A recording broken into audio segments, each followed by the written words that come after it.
একটি ৫ বছরের শিশুর অজান্তেই হারিয়ে যাওয়া এবং ২৫ বছর পরে তার শেকড় খুঁজে পাওয়ার অবিশ্বাস্য হৃদয়বিদারক সত্য কাহিনী, যেখানে আশা, ভালোবাসা আর পরিবারের শক্তি জীবনের সবচেয়ে বড় মিরাকেল তৈরি করে। আজ আমরা জানব দ্য লায়ন মুভি, সেই অসাধারণ গল্প যা আপনার হৃদয় ছুঁয়ে যাবে এবং চোখে অশ্রু আনবে। তাহলে শুরু করা যাক। মুভির শুরুতে আমরা একটি বাচ্চা ছেলেকে দেখতে পাই যার নাম সারু। সারু তার বড় ভাইয়ের সাথে ট্রেনে কয়লা চুরি করছিল। আসলে তারা অনেক গরিব ছিল, তাই তারা চুরি করে তাদের ক্ষুধা নিবারণ করত। তারা দুজন ট্রেন থেকে অনেকগুলো কয়লা চুরি করে আর সেগুলো বেচার জন্য একটি দোকানে যায়। সেই দোকানে জিলাপিও ভাজা হচ্ছিল। সারু তার বড় ভাইয়ের কাছে জিলাপি খাওয়ার আবদার করে। তার ভাই বলে একদিন সে তাকে অবশ্যই জিলাপি খাওয়াবে। আসলে তার কাছে তার ছোট ভাইকে জিলাপি খাওয়ানোর মতো টাকা ছিল না। সারু বলে একদিন আমরা দোকানের সবগুলো জিলাপি কিনে নিব। আর তারা দোকানদারকে যেই কয়লা প্রদান করেছিল তার বদলে দোকানদার তাদের কিছুটা দুধ দেয়। এরপরে তারা তাদের বাড়িতে পৌঁছে যায়, যেখানে আমরা দেখতে পাই সারুর একটি ছোট বোনও আছে। তারা তিনজন তাদের মায়ের সাথে থাকত। সারুর মা তাদেরকে জিজ্ঞেস করেন তারা এই দুধ কোথা থেকে নিয়ে এসেছে, কিন্তু তারা দুজন এই কথার কোনো উত্তর দেয় না। সেই রাতেই সারুর ভাই গুড্ডু কাজে যাচ্ছিল। তখনই সারু বলে আমিও তোমার সাথে যাব। তার ভাই বলে সে তার সাথে যেতে পারবে না, কারণ কাজ করার সময় এখন অনেক ভারী ভারী জিনিসপত্র ওঠানো লাগছে, আর এই কাজের জন্য তুমি অনেক ছোট। সারু তার মাথার উপরে চেয়ার উঠিয়ে দেখায়। এর সাথেই সে সাইকেল উঠানোর চেষ্টাও করে। সারু বলে আমি কাজ করতে পারি। সারু জেদ ধরার কারণে গুড্ডু বাধ্য হয়ে তাকে কাজে নিয়ে যায়। তারা দুজন একটি ট্রেন স্টেশনে পৌঁছায়। সারু তার ভাই গুড্ডুর কোলে ঘুমিয়ে যায়। তার ভাই তাকে উঠানোর চেষ্টাও করে, কিন্তু সারু অনেক ছোট আর তখন তার অনেক বেশি ঘুম পাচ্ছিল। সারুর ভাই গুড্ডু তাকে একটি বেঞ্চে শুইয়ে দেয় আর বলে সে কাল সকালে কাজ শেষ করে ফিরে আসবে, তুমি এখানেই থেকো। যাওয়ার আগে সারু তার ভাইকে বলে যে যখন তুমি ফিরে আসবে তখন সাথে জিলাপিও নিয়ে এসো। সে বলে ঠিক আছে। সারু বলে ২০০০ জিলাপি নিয়ে আসতে। এরপর তার ভাই গুড্ডু কাজে চলে যায়। কিছুক্ষণ পর যখন রাত আরো গভীর হয় তখন স্টেশন পুরোপুরি খালি হয়ে যায়, আর পুরো স্টেশনে শুধুমাত্র একটি বাচ্চাই ছিল, আর সেটাই সারু। সারু সেখানে থাকা একটি ট্রেনের ভেতরে বসে পড়ে, আর কিছুক্ষণ পর তার ঘুম এসে পড়ে। সকাল যখন তার ঘুম ভাঙে তখন ট্রেন চলন্ত অবস্থায় ছিল। সারু এটা দেখে ভয় পেয়ে যায়। সে ট্রেনের চারপাশে দৌড়াতে থাকে। সে চিৎকার করে তার ভাইকেও ডাকে। এর সাথে সে ট্রেনের দরজাও খোলার চেষ্টা করে, কিন্তু দরজা পুরোপুরিভাবে লকড ছিল। ট্রেনের বগি পুরোপুরিভাবে খালি ছিল। সারু এই ট্রেনের মধ্যে ফেসে গিয়েছিল। এখন কিছুদিন পর ট্রেন কলকাতা, ওয়েস্ট বেঙ্গলে পৌঁছে যায়, আর এখান থেকে সারুর বাসার দূরত্ব প্রায় ১৬০০ কিলোমিটার। সে স্টেশনে নামে, যেখানে অনেক বেশি ভিড় ছিল। সে কাউন্টারে যায় আর বলে সে তার বাড়িতে যেতে চায়, কিন্তু এখানে সবাই বাংলা ভাষায় কথা বলছিল। সারু কারো কোনো কথা বুঝতে পারছিল না। তখনই সে তার মতো কিছু বাচ্চাকে দেখতে পেয়ে তাদের কাছে যায়, যাদের কোনো ঘরবাড়ি ছিল না। কিন্তু কিছুক্ষণ পর এখানে কিছু লোক আসে, যারা সেই বাচ্চাদের উঠিয়ে তাদের সাথে নিয়ে যায়। সারু কোনো মতে সেখান থেকে পালিয়ে আসে, আর সে আবারও রাতের অন্ধকারে এই বড় শহরে পুরোপুরিভাবে একা হয়ে যায়। তার অনেক ক্ষুধাও পেয়েছিল। সকালে সারু ট্রেনের ট্র্যাকটাসে হাঁটছিল, কারণ সে তার বাসায় যেতে চায়। তখন সেখানে এক মহিলা আসে, যার নাম ছিল নূর। সে সারুকে জিজ্ঞাসা করে তার বাসা কোথায়। সারু বলে যে গান্নেশ দাল্লে। আসলে এটি অনেক ছোট গ্রাম ছিল, যার ব্যাপারে কেউ কিছু জানতো না। নূর তাকে তার বাড়িতে নিয়ে যায়, খাবার খাওয়ায় আর গোসল করিয়ে দেয়। সে বলে কাল সকালে একটি লোক আসবে যে তোমাকে সাহায্য করবে। সে তোমাকে তোমার আম্মুর কাছে পৌঁছে দিবে। এর পরের সকালে এখানে রামা নামের একটি লোক আসে। সে সারুর পুরো বডি চেক করে আর নূরকে আসতে বলে যে তুমি খুব ভালোভাবে কাজ করেছো। সে এই ছেলেরই খোঁজ করছিল। সারু তাদেরকে সন্দেহ করে এবং সুযোগ বুঝে সেখান থেকে পালিয়ে আসে। সারু কিছুদিন হাওড়া বিচেই আশেপাশে কাটিয়ে দেয়। তার সব সময় মায়ের কথা মনে পড়তো, যে কিভাবে তার মা পাথর দৌড় করত আর সে কিভাবে তার মাকে সাহায্য করত। সারু তার মাকে অনেক ভালোবাসতো, কিন্তু সে এখন তার মা থেকে ১৬০০ কিলোমিটার দূরে আছে, যার ব্যাপারে সারু কিছু জানতো না। সারু এভাবেই সেখানে ২ মাস কাটিয়ে দেয়। আর একদিন সকালে যখন বৃষ্টি পড়ছিল তখন সারু একটি ক্যাফের বাহিরে বসেছিল। ক্যাফের ভিতরে একটি ছেলে কফি পান করছিল আর বাহিরে সারু তার নকল করছিল। সেই ছেলে বাহিরে আসে আর সারুকে কিছু খাবার খেতে দেয়। এরপর সে সারুকে তার সাথে পুলিশ স্টেশনে নিয়ে যায়। সে জানায় এই ছেলেটি বাংলা ভাষা বলতে পারে না, সে হিন্দিতে কথা বলে। যখন আমি তাকে জিজ্ঞেস করলাম সে কোথা থেকে এসেছে, তখন সে বলল গান্নিশ দাল্লে। আসলে ওই জায়গা সম্পর্কে সেই ছেলে বা পুলিশ কেউ কিছুই জানতো না, কারণ সেটি খুবই ছোট একটি গ্রাম ছিল। সে ছেলেটি সারুকে জিজ্ঞেস করে তার মায়ের নাম কি। সারু বলে তার মায়ের নাম আম্মি। আসলে সারু অনেক বেশি ছোট ছিল, যার কারণে সে তার মায়ের নামও জানতো না। সে শুধু এতটুকুই জানে যে মাকে আম্মি বলা হয়। পুলিশ তার বাবা মাকে খোঁজার অনেক চেষ্টা করে, কিন্তু সারুর বাড়ি, তার গ্রাম, তার ফ্যামিলি কোনো কিছুই জানা যায় না। এই জন্য পুলিশ তাকে একটি এতিমখানায় দিয়ে দেয়। সারু 3 মাস সেখানে কাটিয়ে দেয়। কিন্তু 3 মাস পর সারুর সাথে একটি মহিলা দেখা করতে আসে, যার নাম ছিল মিস সুদ। সে সারুকে বলে যে গত 3 মাস ধরে আমরা তোমার আম্মুকে, তোমার ফ্যামিলিকে খোঁজার চেষ্টা করছি, কিন্তু তাদের সম্পর্কে কোনো কিছুই জানা যাচ্ছে না। আমরা খবরের কাগজে হারানো বিজ্ঞপ্তিও দিয়েছি, যে খবরের কাগজ প্রতিদিন 1.5 লাখ মানুষ পড়ে, কিন্তু তাও কোনো লাভ হয়নি। সারু বলে আমার বাসা এখান থেকে অনেক দূরে, আমি আমার আম্মির কাছে, গুড্ডুর কাছে যেতে চাই। মিসেস সুদ বলে আমরা সব জায়গায় খোঁজার চেষ্টা করেছি, এখন অপেক্ষা করে আর কোনো লাভ হবে না। একটি অস্ট্রেলিয়ান কাপল তোমাকে অ্যাডপ্ট করতে চায়, তারা অনেক ভালো মানুষ, তাদের সাথে তোমাকে অস্ট্রেলিয়াতে থাকতে হবে। এরপর মিসেস সুদ সারুকে তার সাথে তার বাড়িতে নিয়ে আসে। সেখানে আরো অনেকগুলো বাচ্চা ছিল। মিসেস সুদ সবাইকে ইংলিশে ম্যানার্স, স্ট্যাবল সবকিছু শিখায়। আর এরপরে সারুকে অস্ট্রেলিয়াতে পৌঁছে দেওয়া হয়, যেখানে মিস্টার জন আর তার স্ত্রী সু, যারা সারুকে অ্যাডপ্ট করেছিল, তাকে দেখে অনেক বেশি খুশি হয়। সারুকে তারা বাড়িতে নিয়ে আসে। ছোট মাটির ঘরে থাকা সারু যখন এই ঘর দেখে, তখন সে পুরোপুরিভাবে অবাক হয়ে যায়। সারুর মা, যার নাম ছিল সু, যে সারুকে অ্যাডপ্ট করেছিল, সে ইংরেজিতে বলে আমি জানি তোমার সফর এত সহজ না, তুমি এখন আমাকে কিছু বলতে পারবে না, কিন্তু একদিন তুমি আমাকে সবকিছু বলবে। সারু ধীরে ধীরে তাদের ল্যাঙ্গুয়েজ, তাদের ভাষা শিখে ফেলে। খুব তাড়াতাড়ি সারু তাদের সাথে কমফোর্টেবল হয়ে যায়। মিস্টার ঝন আর তার স্ত্রী সু সারুকে তাদের নিজের ছেলের মতো আদর করত। তারা সারুর জীবনে কোনো কিছুর কমতি রাখে না। 1 বছর পর তারা আরো একটি বাচ্চাকে অ্যাডপ্ট করে, কিন্তু সেই বাচ্চাটি তাদের সাথে অ্যাডজাস্ট করতে পারছিল না। সে নিজেকে নিজেই আঘাত করছিল, কিন্তু মিস্টার ঝন আর তার স্ত্রী তাকে কন্ট্রোল করার ট্রাই করে, কারণ তারা তার সাহায্য করতে চাইছিল।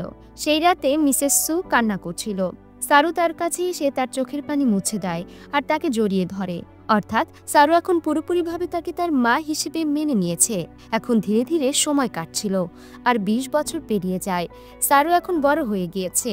মিস্টার ঝন আর তার স্ত্রী সু, যারা সারুর মা বাবা ছিল, তারা সারুকে নিয়ে গর্ববোধ করত। সে হোটেল ম্যানেজমেন্ট বিষয়ে পড়ালেখা করার জন্য মেলবার্ন যাচ্ছিল। সে তার ওই ভাইয়ের সাথেও দেখা করে, যাকে মিসেস ঝন আর তার স্ত্রী সু সারুর পরে অ্যাডপ্ট করেছিল, কিন্তু তারা দুজন একে অপরকে পছন্দ করত না। সারু এরপর হোটেল ম্যানেজমেন্টের ইন্ডাক্টরিতে পৌঁছে যায়, যেখানে সবাই নিজেদের সম্পর্কে জানাচ্ছিল। সারু বলে যে সে নিজের হোটেল খুলতে চায়, এর সাথে এটাও জানায় যে সে ইন্ডিয়ান, কলকাতা থেকে এসেছে। এরপর সেখানে যতগুলি স্টুডেন্ট ছিল সবাই হাউস পার্টি করছিল, যেখানে সারু যায়। সেখানে অনেকগুলি ইন্ডিয়ান স্টুডেন্ট ছিল, এই জন্য সেখানে অনেকগুলো ইন্ডিয়ান ফুডসও ছিল।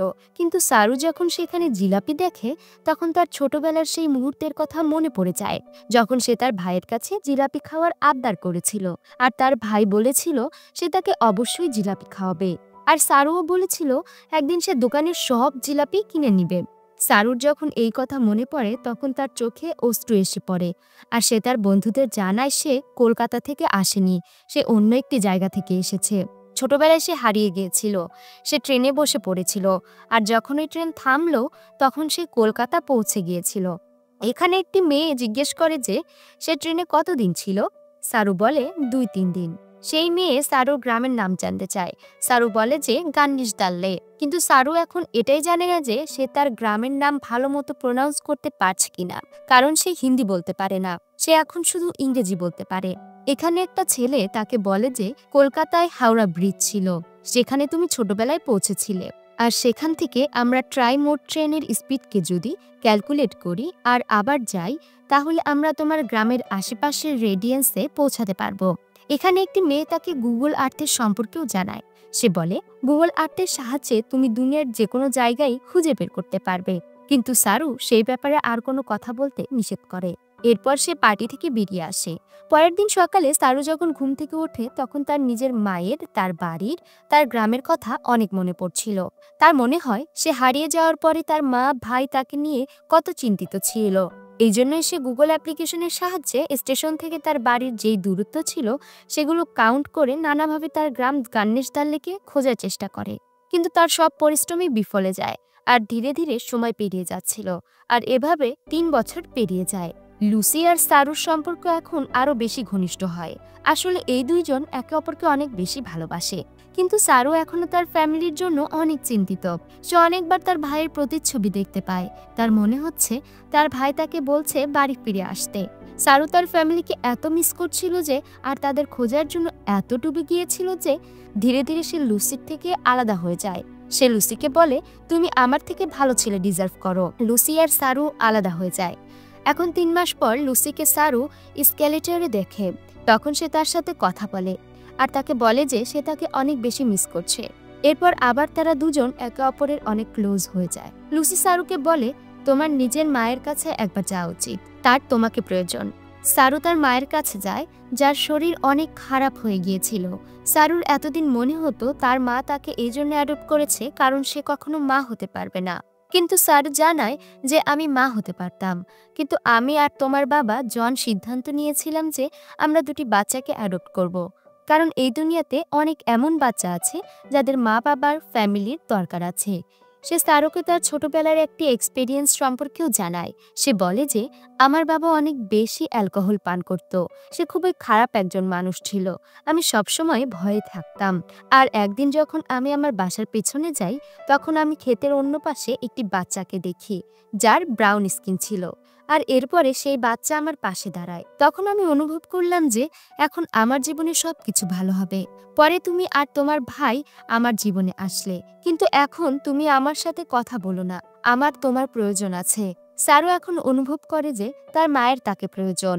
আর সে তার বায়োলজিক্যাল মাকেও খুঁজতে চায়, নিজের ভাইকেও খুঁজতে চায়। এই জন্য সে আবারও আরেকবার গুগল আর্থে নিজের গ্রামকে খোঁজার চেষ্টা করে। আর যখন সে ইন্ডিয়ার আলাদা আলাদা জায়গাকে জুম করে দেখে তখন সে ওই জায়গা দেখতে পায় যেখানে তার মা পাথর দূর করত। এরপর সে ধীরে ধীরে আশেপাশের পুরো এরিয়াকে সার্চ করে আর সে তার নিজের গ্রাম, যার নাম গান্নেশদাল্লে, সেটি খুঁজে পায়। সে জানতে পারে তার গ্রাম খানদোয়া জেলায়। এটা দেখে সে অনেক বেশি খুশি হয়ে যায়। আর সে এই কথা লুসিকে, তার মাকে জানায়। তার মাও তার জন্য অনেক বেশি খুশি হয়, কারণ তার বাবা মাও চায় সে ইন্ডিয়া যেই তার ফ্যামিলির সাথে দেখা করুক। এরপর সারু সেই জায়গায় পৌঁছে যায় যেখানে সে তার ছোটবেলা কাটিয়েছিল। সে ধীরে ধীরে ছোটবেলার স্মৃতিতে এগিয়ে যাচ্ছিল আর সে ওই বাসায় পৌঁছে যায় যেখানে সে তার মায়ের সঙ্গে থাকত। কিন্তু এখন সে ওই ঘরে কেউই থাকে না। সে আশেপাশের মানুষকে তার ফ্যামিলির সম্পর্কে জিজ্ঞেস করার ট্রাই করে, কিন্তু তারা সারুর কথা বুঝতে পারে না। আর এখন সারুও হিন্দি বুঝতে পারে না। তখনই সেখানে একটি লোক আসে যে ইংরেজি বুঝতে পারে। সারু তাকে তার ভাই আর বোনের নাম জানায়। সে তাকে জিজ্ঞেস করে যে আগে এই ঘরে যে পরিবার বসবাস করত তারা এখন কোথায়। কিন্তু সেই লোক তার কথার কোনো উত্তর না দিয়ে সেখান থেকে চলে যায়। কিন্তু কিছুক্ষণ পর সে ফিরে আসে এবং সারুকে ইশারা দেয়। সারু যখন সেদিকে যায় তখন সে দেখতে পায় সামনে একটি বুড়ো মহিলা আসছে। আর এই বুড়ো মহিলা আর কেউ নয়, বরং সে যার কোলে সারু তার ছোটবেলা কাটিয়েছে। এটা তার বায়োলজিক্যাল মা ছিল। সে তাকে জড়িয়ে ধরে অনেক কান্না করে। সারুর মা এখন পর্যন্ত এই গ্রাম ছেড়ে যায়নি, কারণ তার বিশ্বাস ছিল একদিন সারু ফিরে আসবে। সারুর বোনও এখানে ছিল। সে তার বোনকেও জড়িয়ে ধরে, কিন্তু সারু তার ভাইয়ের সাথে দেখা করতে পারে না। সে জানতে পারে সেই রাতে সারু তার ভাইয়ের সাথে কাজে গিয়েছিল, কিন্তু সারুর ঘুম পাচ্ছিল। এই জন্য তার ভাই তাকে বেঞ্চে শুইয়ে দিয়েছিল। আর যখন সে যাচ্ছিল তখন সে তার ভাইকে জিলাপি আনতে বলেছিল। আর ওই দিন তার ভাই গুড্ডু ট্রেন অ্যাক্সিডেন্টে মৃত্যু হয়। অর্থাৎ এক মা এক রাতেই তার 2জন ছেলেকে হারিয়ে ফেলেছিল। কিন্তু তার আশা, ঈশ্বরের প্রতি তার বিশ্বাস ছিল। তাই সে এত বছর ধরে তার ছোট ছেলে সারুর জন্য অপেক্ষা করে। আর আজ 25 বছর পরে তার ছেলে ফিরে আসে। আর এরপর সে অস্ট্রেলিয়াতে তার মা বাবাকে কল করে আর তাদের বলে যে সে তার ফ্যামিলিকে খুঁজে পেয়েছে। কিন্তু এতে কিছুই যায় আসে না। এখনো আপনারা আমার জন্য তাই যা আগে ছিলেন। আপনারা আমার মা বাবা। সারু সেই সব জায়গায় যায় যেখানে সে তার ভাইয়ের সাথে খেলা করত, আর সেই জায়গায় যেয়ে তার ছোটবেলার কথাও মনে পড়ে যায়, যখন সে এই রাস্তাতেও তার ভাইয়ের সাথে চলাফেরা করত।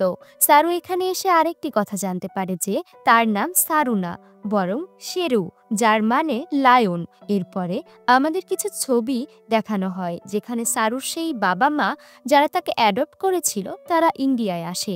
ইন্ডিয়ায় সারুর যে বায়োলজিক্যাল মা আছে সে তাকে জড়িয়ে ধরে। এর সাথেই এই মুভির সত্যি কাহিনী শেষ হয়ে যায়। এরপরে আপনি কোন মুভির কাহিনী শুনতে চান আমাকে নিচে কমেন্টে অবশ্যই জানাবেন। আর যদি আপনার এই ভিডিওটি ভালো লেগে থাকে তাহলে ভিডিওটিতে একটি লাইক করে চ্যানেলটিকে সাবস্ক্রাইব করে পাশে থাকুন। ধন্যবাদ। থেকে 20,000 বছর আগের সিন দেখানো হয়, যখন স্টোন এজের সময় ছিল, যখন মানুষ পাথর দিয়ে হাতিয়ার বানিয়ে বড় বড় জন্তু শিকার করত আর তা দিয়ে নিজেদের